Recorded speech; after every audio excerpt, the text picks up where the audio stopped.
Nolan Stoltz here, the composer of the Route 66 Suite for Orchestra. One of the movements of the suite is tentatively titled 66 Ghost Towns. So I'm seeking out ghost towns and other abandoned places along Route 66 for inspiration. Right now I'm driving westbound on Old 66 through what once was Benonine, Texas. It was right on the border of Texas and Oklahoma, so right down the road from the almost ghost town of Texola. Benonine seems to be a nearly forgotten 66 ghost town, as it doesn't really get much attention in the Route 66 literature, and I'm including books as well as websites. We hear quite a lot about places such as Glen Rio or Amboy or even Texola, but it's taken a bit of digging to learn more about what used to be here. So rather than waiting to write an article or something, I thought I'd make a video to publish what I found thus far. The first time I recall coming across the place name of Benonine was on some old road maps, such as this one from 1939, and I remember it catching my attention because I didn't remember having read about Benonine before. I checked for the place name on several maps, and it appears on some and not others, and even appears on this pre-Route 66 era map from 1924. Benonine remained labeled on the Ryan McNally map still in 1944 and also appears on this topographic map from 1963. This topo depicts several buildings, two of which actually in the median between eastbound and westbound 66 alongside a roadside park, with another roadside park about a half mile to the west. Perhaps just a picnic bench, though, because there's no greenery depicted there. There's also a school at the end of a road leading to the railroad tracks. The fact that there are multiple buildings, a school, it's near railroad tracks, it sure seems like a small community existed at that time or shortly prior. So I did some digging online and found this photograph of Benonine in a 1912 advertisement. Clearly, this was a good-sized town. Look at all those buildings. I found another picture of Benonine online, also from the same era. It was immediately clear that this would become one of my 66 ghost towns inspiring the movement.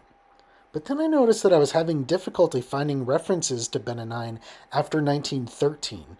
The few I did find implied that the town was quickly dying. For example, the Texas State Historical Association website said the post office closed in 1918 and that the bank and other businesses have moved away by 1920. I then thought perhaps the town was over by when Route 66 was established, that is 1926, so it wouldn't really quite fall into my 66 ghost town idea for the Route 66 suite. However, I did find a 1930 petition by the Chicago, Rock Island, and Gulf Railway to discontinue service at the Benonine stop, and a 1931 criminal case that refers to Benonine as a town. So at least for the first 5 or 6 years of Route 66's existence, there was some activity. So, with Benonine appearing on maps well into the Route 66 era, I rechecked Route 66 related websites for any other information, and then went back to my collection of Route 66 books to see if I had missed it or to see if it's simply just not discussed. With not finding much on Benonine, I went through all the Route 66 books that I had. Then there's these 6 here that seem to be the most likely to have some information.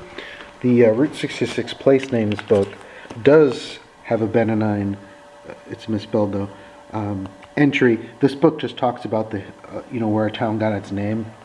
It tells the story of the card game, which you may have heard about. That's likely not true. Same thing in the Michael Wallace book. It does mention that card game, and just very briefly mentions Benonine there. So there really isn't much there. There isn't any mention in the Ghost Towns of Route 66 book. I thought there might be something in the Route 66 in Texas book. There isn't a mention of Benonine, but this would be that location. It just doesn't mention Benonine in the description or anything. There's nothing in the Route 66 encyclopedia. There's no entry for that, nor in the illustrated Route 66 historical atlas. So in the Route 66 literature, there really isn't much discourse on Benonine. So then I went to Amarillo to see Dora Maroney at Texas Ivy Antiques. She's involved with a couple of Route 66 associations, So I figured she might know about Benonine and other Texas ghost towns such as Jericho. She suggested I contact Ada Lester, the chair of the Wheeler County Historical Commission, as Benonine is located in Wheeler County, Texas. So the next time I came to the area, I set up a meeting with Ada, and she came down from Mobeetie and met me at the U Drop Inn in Shamrock. She graciously provided me with some information and pictures of Benonine that I've not been able to find elsewhere. So, here we go. This picture here comes from about 1909, and it's very similar to the one that you can find out online. Same shot, but just, without the covered wagon. Notice the restaurant sign, and then below that, City Meat Market. This reminds me of Harley Russell's Sandhills Curiosity Shop in Eric, Oklahoma. There's Harley there in front of the Route 66 suite vehicle. I don't think it's the same one, but perhaps it's from the same era. This is G.W. Burroughs General Mercantile Store, perhaps around 1910 or so. Apparently around that time there's 15 to 20 homes, George Clement's grocery store, a wagon yard, there's a bank, post office, the railroad depot, and a stockyard. Reported elsewhere, there was also a cotton gin, an elevator, a pool hall, a print shop, cafe, lumber yard, livery stable, multiple grocery stores. So it seems then it was a pretty bustling city, lots of activity. Now, this image here is a plat submitted in September 1909. So clearly they had big plans for this city. And then this image here was December of 1909 in addition to that plat. So clearly they had this idea that it would become a big town. Of course, it never did, though. This image here is looking east toward the site of Benonine, and essentially this is where the railroad tracks would have been. As you can see, there's not much here. You can see some things with aerial photography, but this is private property, so I didn't venture onto it. This is looking north toward the tracks from the North Service Road of I-40. So this would have been more or less the center of Benonine, I believe. It is important to note that Benonine had a school. This is from the late 20s, looking at the south side of the school. According to this 1963 topographic map, the school was just south of the tracks. You can see it in this 1962 aerial photograph, and then that would roughly place it here on what is now the North Service Road. I've sort of crudely placed it here to show you roughly where it was. Remember, this is looking on the south side of the school, and the road there were facing west. So it's 90 degrees to the side, but you get the idea. Now, that photograph was from the late 1920s, and so I think this next bit of information is very important for the context of Route 66, is that the school operated until 1948. So we're talking 22 years into the existence of Route 66, Benonine had an operating school. Now, I'm not sure the year of this photo, but this was a cafe in the old bank building, which reportedly also had a country store and service station. Now, Benonine is curiously not mentioned in the 1946 road guide to Route 66. Texola is mentioned, and then a mile to the west the state line, and then 2 miles west of that, which would be a mile or a half mile west of Benonine, is mentioned this roadside park with a stone picnic table. That's probably this one here. Now, granted, there probably wasn't much in 1946, but I think the omission is probably more like there wasn't a sign labeling this as Benonine, and I gather that from other cities that are listed that actually aren't located on the route, but there was probably a sign saying that this is the town. This is the find that I'm probably the most excited about, the Longhorn Trading Post. This really places this in the context of Route 66, that culture. This certainly was a roadside business because it was reported that it was located actually in the median between eastbound and westbound Route 66 traffic. So that must be these two buildings depicted on this topographic map right here. The one on the more east side is shown on this 1955 aerial photo.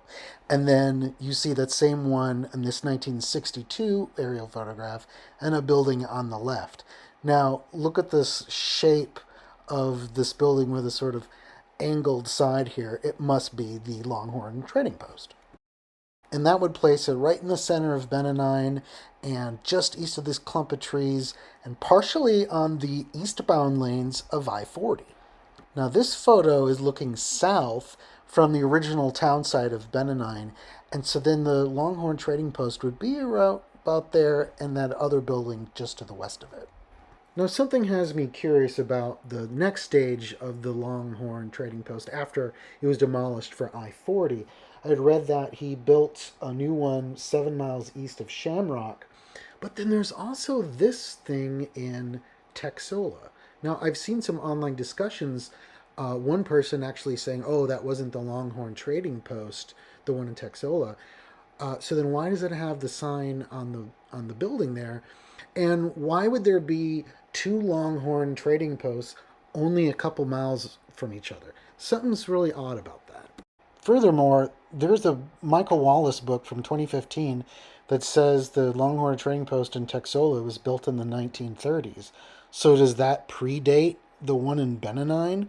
Or is this an error? Did they move the sign from the one in Benonine to here when it was demolished? I'm really curious about this. Okay, back to Benonine here. In the center of Benonine, but on the south side of 66, there was a building. There's nothing there. However, there is a windmill way back there that I spotted. Now, across I-40, basically at the original town site of Benonine, there was a structure of some sort about right here. Now it's gone. It's just an empty field. I returned a couple months later in the fall, hoping to see a slightly different view with less green and trees. And you can see that there's a farm or ranch or some sort on the property. And so this is essentially the west side of Benonine today. I found this photo in the Facebook group called Stephan's Route 66 Research and Experience. It was posted by Stephan himself, although others post in this group as well. But this post actually comes way back in August of 2012. And what's really interesting of this is this Lewis State Line Gas Mart. I haven't heard about it, and that's the only photo I've seen. I'm interested to learn more about this. But apparently, it was on the southeast end of town. This is a 1955 aerial photograph of that location, and this is a 1962 aerial. Placing that in the context of 2021, those two buildings would be around there, around that curve as you enter Texas. So let's summarize the two eras of Benonine. You have your early 20th century, your mid 20th century, and let's put that in the context of 2021. This view is looking west from east of Benonine on the North Service Road of I-40. So this was not Route 66. Route 66 was off to the left a little bit. So you have the Lewis State Line Gas Mart, then you have the Longhorn Trading Post, and then this North Service Road essentially runs into right where the school was. And then you have the old town site of Benonine to the north a little bit. And then there's a modern building, a house, that you can sort of see in this picture, and I'll zoom in. Now, if anyone knows the people that work or live on this farm or ranch or in this house, that would be great if I could get into contact with them, because I'd like to learn more about the old town site of Benonine. So now that we have a better historical and spatial understanding of Benonine, let's drive into town again from the east. Okay, we passed the state line a little bit ago, curved to the left, and we have the Lewis State Line Gas Mart site on our left. And then we'll continue going, and then the Old Town site of Benonine to the right of us, to the north.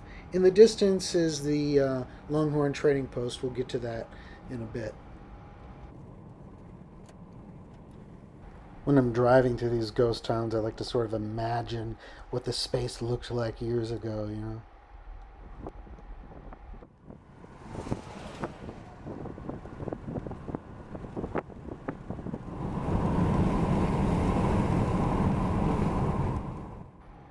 And then to the left here is that site of that building and windmill, the old town site to the north again.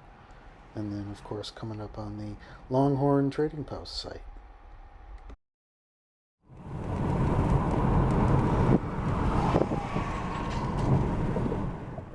And off to the right, the Benonine School was over there. And I thought I'd close the video by heading east. So there's the old Benonine town site off to the north there in those trees. I just sort of like to be in the space, imagine what it used to be like, and get inspiration for the 66 Ghost Towns movement. And so if you're a conductor, check out my website or my Facebook page. But if you're a Route 66 enthusiast and would like to support my creative project and the research that's sort of going behind it, please go to my Patreon page, patreon.com/Route66Suite, and subscribe.